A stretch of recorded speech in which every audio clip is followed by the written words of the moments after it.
Olá, tudo bem com vocês? Você está no canal Viva a Vida, eu me chamo Elisama, sejam muito bem-vindos. Hoje eu quero conversar com vocês sobre usos, costumes e culturas dos tempos bíblicos e o assunto escolhido será tendas. Nós vamos conversar um pouquinho sobre as tendas dos tempos bíblicos. E eu vou me utilizar desse livro, o Novo Manual dos Usos e Costumes dos Tempos Bíblicos, da editora CPAD, e todas as informações, comentários e fotos citados nesse vídeo são desse livro. Quando o povo de Israel sai do Egito, uma das primeiras ordenanças de Deus para o povo de Israel, claro, eles saíram do Egito com o propósito de oferecer sacrifício, com o propósito de serem livres, de terem a liberdade, de terem a possibilidade de adorar a Deus sem nenhum empecilho, sem nenhuma dificuldade. Porque no Egito eles não tinham essa liberdade, eles eram escravos. Mas uma das primeiras ordenanças de Deus a Moisés foi que construísse a grande tenda, o tabernáculo, para que o povo de Israel pudesse se relacionar com Deus. Deus tem um interesse profundo no relacionamento com o ser humano. E não era simplesmente só sair do Egito para adorar no deserto, a ermo. Aonde? Não. Deus queria estabelecer um ponto, um marco, um lugar. E ordenou para Moisés que ele levantasse, construísse, ou melhor dizendo, em termos óbvios, fabricasse a tenda, que era um templo móvel, uma habitação móvel que é a tenda, feita com estacas, feita com tecidos de linho, com couros de cabra, peles de animais.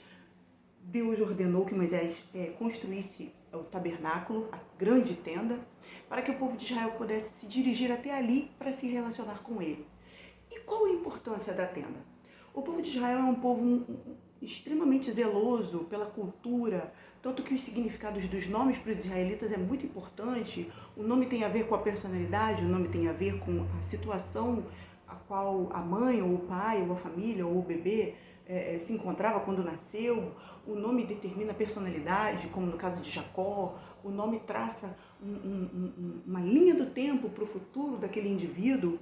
E no caso da tenda, existe um paralelo traçado entre a tenda, a habitação, e nós, o corpo humano, como templo, como habitação de Deus.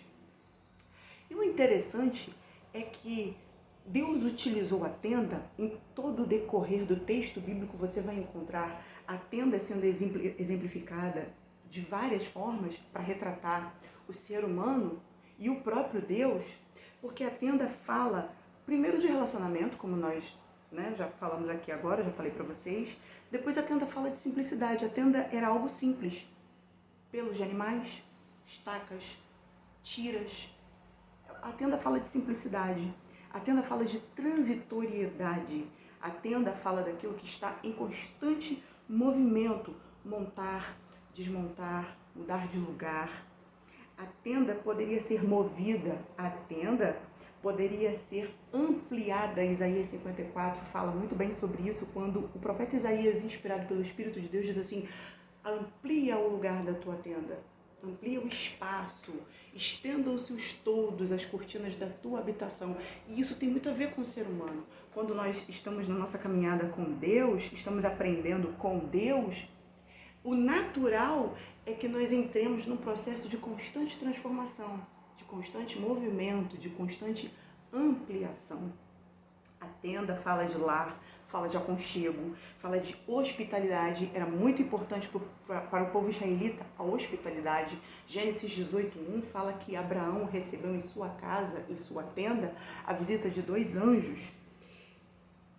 Pedro, Mateus capítulo 17, versículo 4, no Monte da Transfiguração, ele fica tão maravilhado com tudo que está acontecendo que ele vira para Jesus e diz assim: mestre, bom é estarmos aqui. Se o Senhor quiser, eu vou fazer 3 tendas, uma para ti, uma para Moisés e uma para Elias. Veja, a tenda era algo acessível. Deus nos criou e nos formou para sermos acessíveis. A tenda, num acampamento de beduínos ou num acampamento israelita, As tendas eram organizadas informalmente, veja bem, elas eram organizadas informalmente para acomodar todos os membros da família mais ampla, ou seja, era feita uma contagem, a família mais ampla, as tendas elas eram organizadas para que ninguém ficasse de fora. A tenda fala da inclusão, ninguém poderia ficar de fora do acampamento, da tenda. Então as tendas eram organizadas de forma a acomodar a família mais ampla. A tenda fala da essência, não da aparência. Porque ninguém olha para uma tenda no sentido literal da palavra e fala, meu sonho é ter uma tenda daquela. Dentro da nossa realidade, dentro do nosso contexto social, cultural, ninguém admira uma tenda e diz assim, eu queria tanto ter uma tenda daquela. Porque nós somos tendenciosamente levados a admirar aquilo que é grande, aquilo que é alto, aquilo que é portentoso, aquilo que é belo, os grandes prédios, as grandes mansões, as grandes casas. E o que isso tem a ver conosco? Deus utiliza a tenda como símbolo, porque fala da simplicidade, daquilo que é comum, daquilo que não transborda pela aparência, daquilo que transborda pela essência. Porque a essência principal da tenda era o lar, era a família, era o aconchego, era o acolhimento. A tenda era o lugar da reunião, a tenda era o lugar do abrigo, a tenda era o lugar onde a família estava presente, se relacionava, vivia, construía uma história, construía uma vida. Deus queria que os israelitas sempre se lembrassem disso, nunca se esquecessem, mesmo enriquecendo, crescendo, prosperando, Deus queria que os israelitas se lembrassem. Ele sempre vai dizer assim nos textos do profeta Isaías, lembrai-vos das coisas passadas, lembrai-vos das coisas antigas. Nós somos criados para representativamente, no sentido figurado da palavra, sermos como tendas. O próprio apóstolo João, quando fala de Jesus Cristo, no seu evangelho de João, capítulo 1, versículo 14, ele cita Jesus referindo-se como uma tenda, quando ele diz assim, e o verbo se fez carne e habitou entre nós. Para o grego, a palavra utilizada aqui no grego, se formos fazer uma tradução simples, direta, ficaria assim, mais ou menos, esse versículo. E o verbo se fez carne e viveu numa tenda, ou acampou entre nós. Veja, Deus utiliza o termo tenda para falar acerca dos seres humanos, que ele deseja habitar em nós, mas ele também se utiliza do termo tenda para si, quando ele deseja que nós façamos dele o nosso refúgio, o nosso lar, a nossa casa, o nosso acampamento.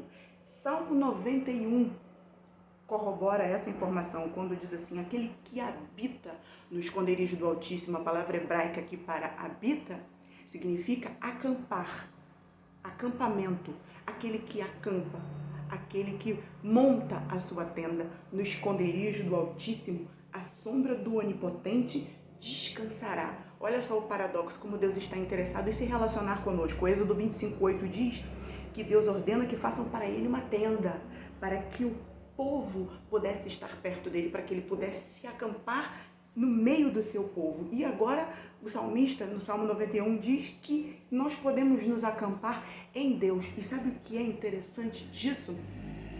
É que Deus não está preocupado com a aparência, com a grandiosidade. Eu olho para a aparência, para a pessoa que tem uma boa conta bancária, que dirige um bom carro, que mora numa grande casa. Nós, seres humanos, somos assim. Mas Deus não está preocupado com isso, porque Deus não olha para a nossa aparência. Deus olha para o coração, para a nossa essência. Talvez você esteja me assistindo e esteja se sentindo cabisbaixo, menosprezado, deprimido, angustiado, desvalorizado por alguma palavra ou alguma circunstância da vida, esteja se sentindo sem valor. Mas eu quero te dizer que Deus olha para você e vê valor em você. A tenda não era valorizada, lembre-se disso, pela aparência, mas pela sua essência, a essência do lar, do aconchego, do refúgio, do abrigo, da proteção. Deus não trabalha com aquilo que o homem acha que é valorizável, com a ostentação humana. Deus trabalha com o coração do ser humano, com o coração do homem e da mulher, que é quebrantado, que se abre, que se entrega e que se dedica a Ele. Eu quero te dizer, já fechando o nosso vídeo, a nossa conversa de hoje, uma tenda sempre será uma tenda, grande, pequena, com muitas divisórias formando cômodos, com poucas divisórias, uma tenda sempre será uma tenda.